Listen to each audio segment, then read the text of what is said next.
Which Mercedes model is the most sold worldwide? You might think that it is the C-Class, as it is cheaper and more people can afford it. You might think that it is the flagship S-Class, as Mercedes themselves markets that vehicle or that model as the best car in the world. But you would be wrong on both accounts, because it is indeed the E-Class.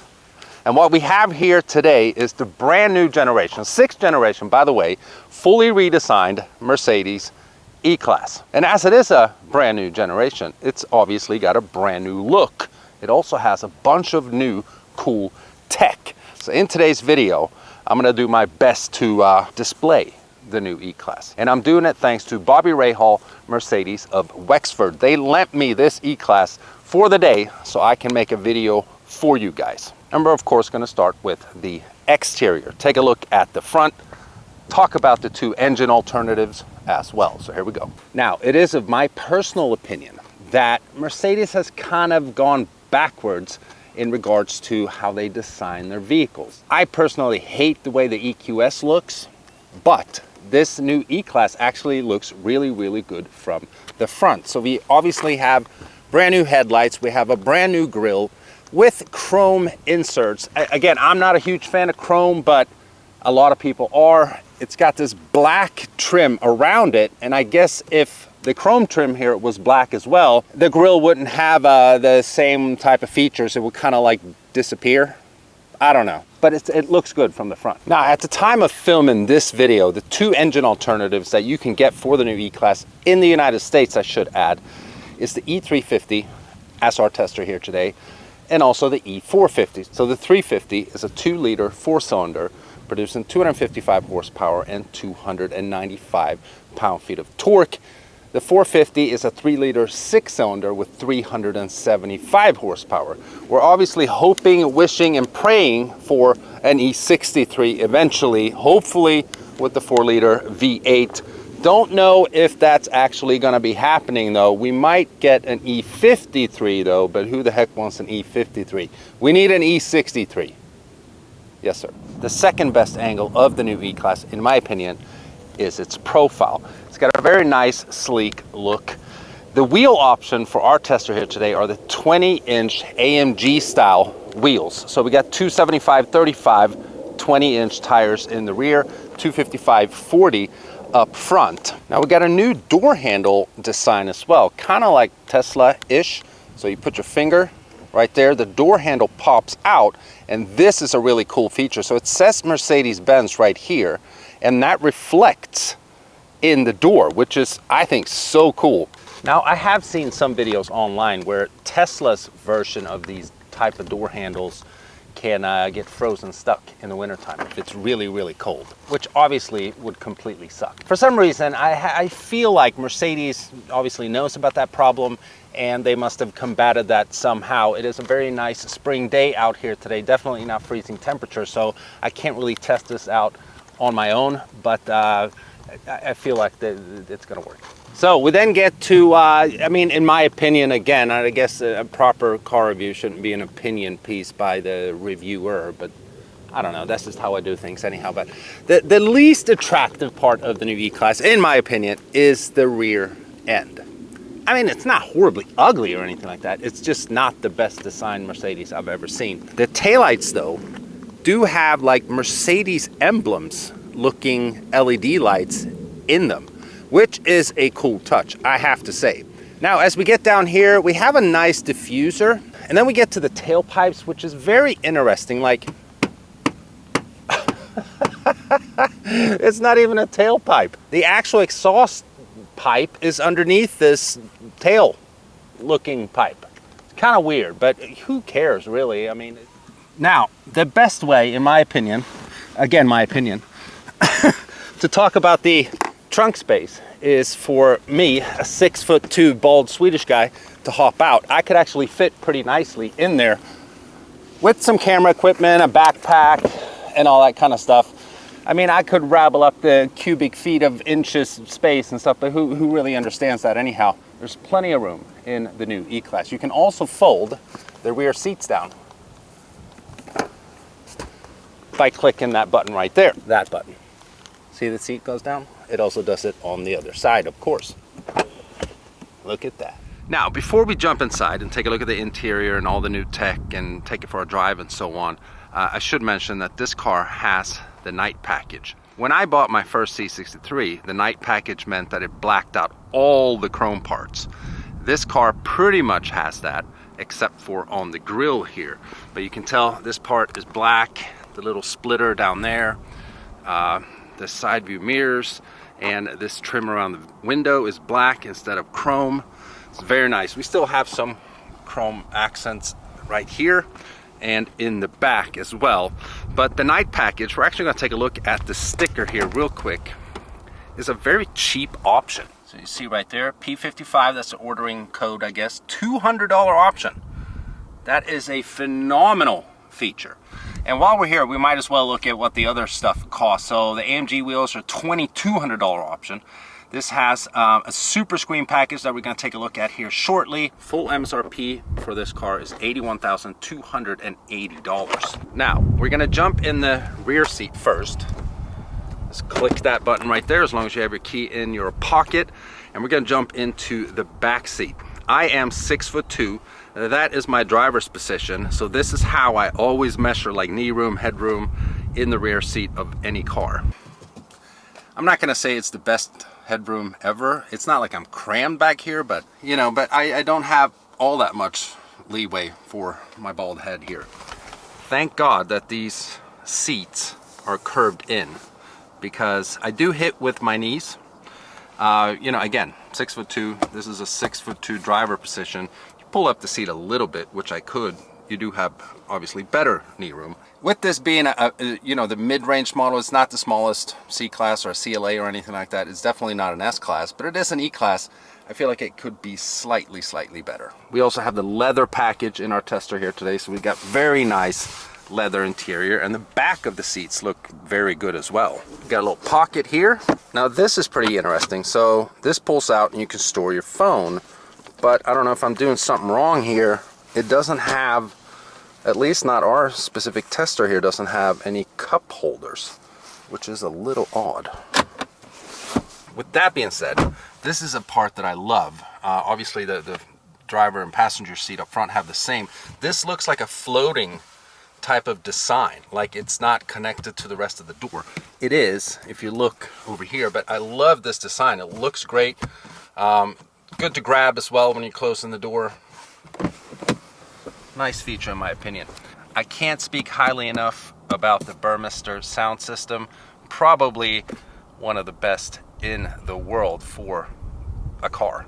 And before we jump up front, we do have like a 2-tier, I guess you can call it, sunroof, which obviously you can close the shade here, but it is a nice touch. I actually like that it's not fully one piece. It looks better in a 2-piece format, in my opinion. All right, so let's jump in to the driver's seat. We already talked about the door panel in the back, but we'll mention this, obviously, typical Mercedes fashion.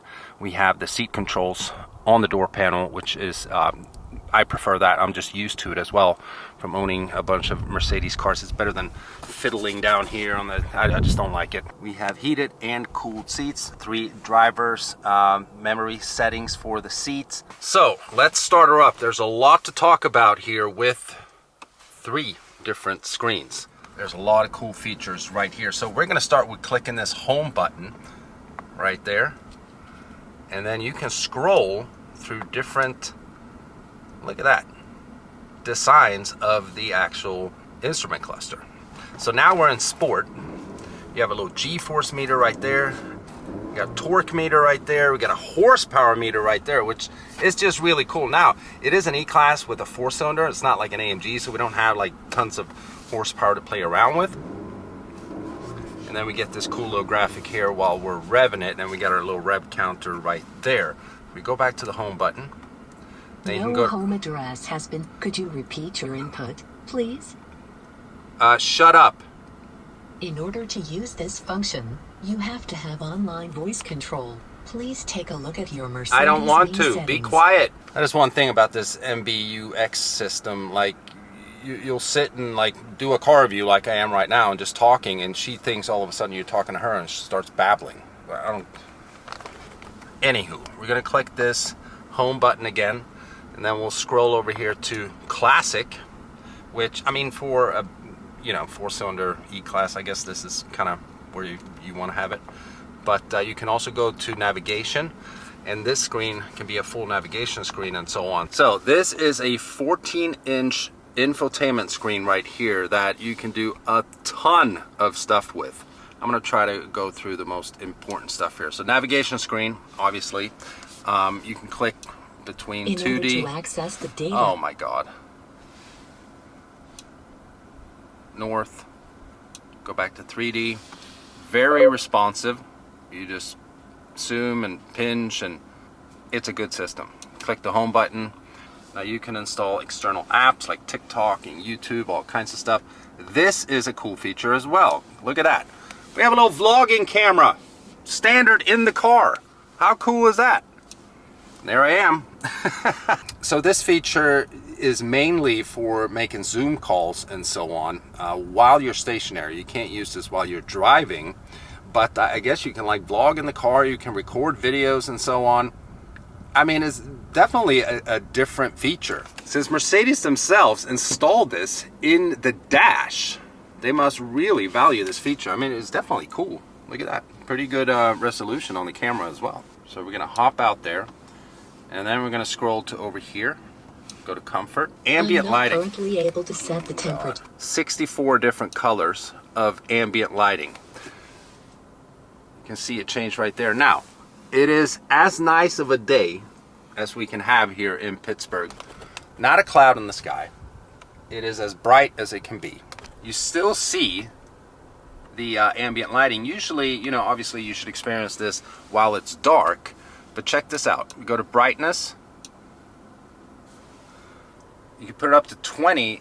Even though it's super bright outside, you see this ambient lighting really, really well. And we're gonna switch some colors here. So that's yellow. Go to red or pink or whatever. Look at that. That's amazing. Go back to blue. Now this little button right here looks like maybe you can check the stock exchange or whatever, but no, this is for the car. So if you look over here, accelerator and brake power, hit the brake, go to engine, and then you have oh God! And then we have a torque meter right there, power meter. Online voice control. Oh my God, are you kidding me? Look at that, looks like a little heart monitor when you're revving.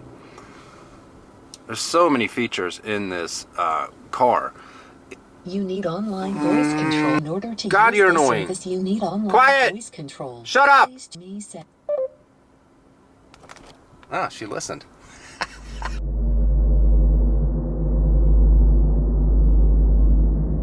Look at this. It has its own browser. Look at that. I mean, I'm sure you got to set it up and all that stuff. And then we're going to check out the backup camera, because this thing is absolutely amazing. The resolution is bar none. You can click different angles. Go to auto. Look at that. Looks like some freaking Google Earth type thing. That's very cool. I love that you can see, like a hue of the ambient lighting right there. The interior is very, very nice in this car. Now, you have like actual physical buttons down here as well, so you can switch between the different drive modes. So you have eco, comfort, sport, and then individual as well. We're gonna keep it in sport. And then we're gonna move on over here, because this is the super screen feature. This is a $1,500 option. And basically what that gives you is a passenger display. So passengers can hook up here and watch movies, all kinds of stuff. They have their own controls. Now, you can also pick different like background pictures. Click right here. You can have a compass, you can have a clock, or a roller of the new E-Class. There's so much I can go through of just the tech in this car, but it would take forever. So what we're gonna do now is spend some time, obviously, driving it. And we're gonna start by driving around in circles because this thing has amazing turning radius because of 4-wheel steering, which is new for the E-Class. I mean, this is awesome. A really impressive turning radius. If you like turning around a lot, you need to buy the new E-Class. All right, so we're gonna stomp it. You know what? It's not too bad for 255 horsepower. It's not. I mean, it's not fast in any way, but I don't think anyone that buys an E350 with the 4-cylinder is looking to go like quick or fast. But with the 4-cylinder, you get 33 miles to the gallon on the highway. So, you know, I mean, fuel economy is not bad for the E350. Now, it is a Mercedes, and it is the new E-Class. So it goes without saying that the ride is amazing. You're just floating around here on the road, going 80 miles an hour. Whoa, there's something in the middle of the road there. And it's like you're just riding around in a big old couch. You know, obviously it's not quite an S-Class, but it's the closest you're gonna get in Mercedes world. It's just, I can't say much else. It's just very, very nice. And you know what? I remembered we have it in sports, so we're gonna put it in comfort, which obviously softens up the suspension even more. We're gonna take this turn here, merging out to the second highway. Oh yeah, this thing floats. It floats. Hardly any road noise either. But I just noticed that we are going in the wrong direction, so we gotta take this exit here and go north, because we got to go return it to Bobby Rahal Mercedes. Again, if you guys are in the market for a Mercedes, maybe this one in particular, then I'll leave all their contact information in the description below. You can check out their inventory and so on. They are great to deal with. I've bought 3 Benzes there myself. But since we have a POV angle here now, we're going to change the dash. So we're going to go to Sport. Look at that. Everything changes up. Pretty cool.